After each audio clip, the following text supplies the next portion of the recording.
this is Richard Chavis, and thank you for joining me again for another exciting toy review on Hip Hop Robot. This week I'm reviewing Transformers Beast Hunters Ultra Magnus. It is a very cool toy, and normally I'm more into the Takara versions because they tend to have better paint applications and things like this, but Hasbro did a really good job with this version, and once I get into the review you'll see why. So thank you again for joining, and let's get started. So first off, we've got the box, and we'll go over this real quick.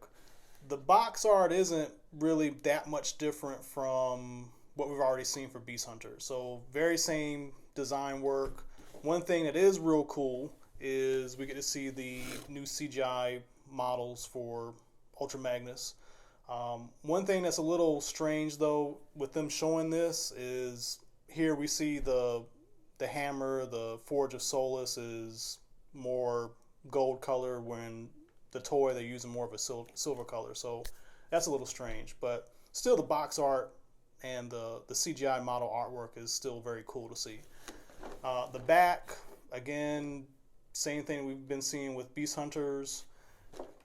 The top as well as the bottom, again, very similar.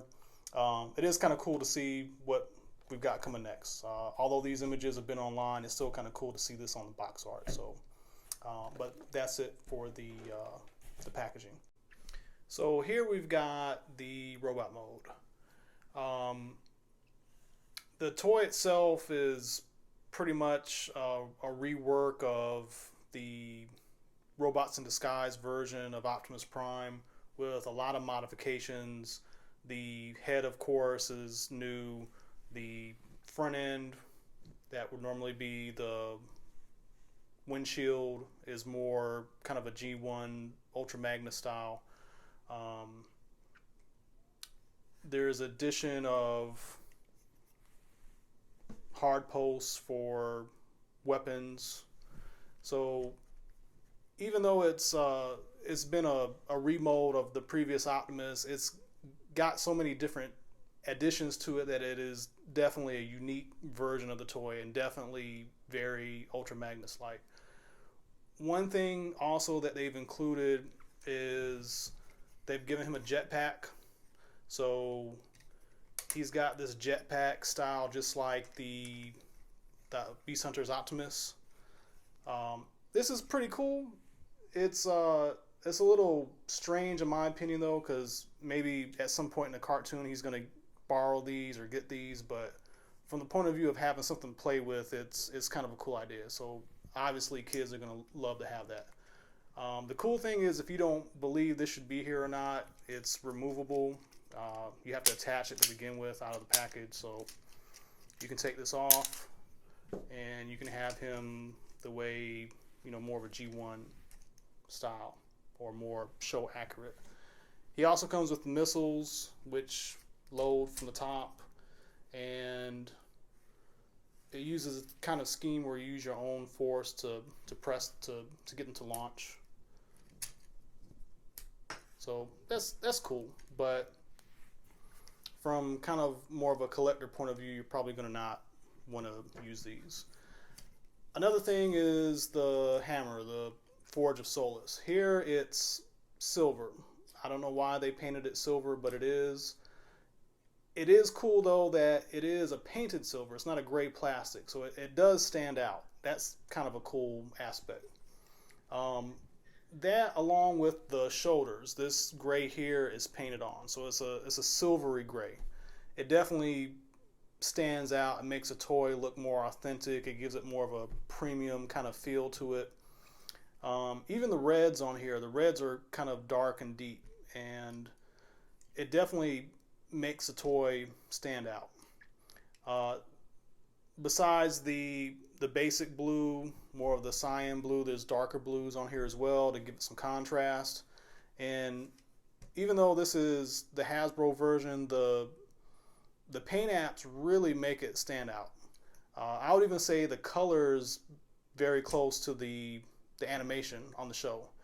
It does seem like on the animation the blue is darker, but a lot of the scenes are lit dark, and when you look at the highlights on Ultra Magnus, it does seem like it's this blue that they're trying to represent. So overall, very good figure, very good looking figure, and even though it's a remold, it's different enough for you to appreciate this as its own separate figure. Next up, we've got the vehicle mold. This is basically a modified version of the Robots in Disguise Optimus, but there is a lot of new parts on Ultra Magnus to make him unique. Some small things, there are weapon posts that weren't on the American version of the Robots in Disguise Optimus. You've got the addition of the new Beast Hunter parts and accessories. You've got the Forge of Solus.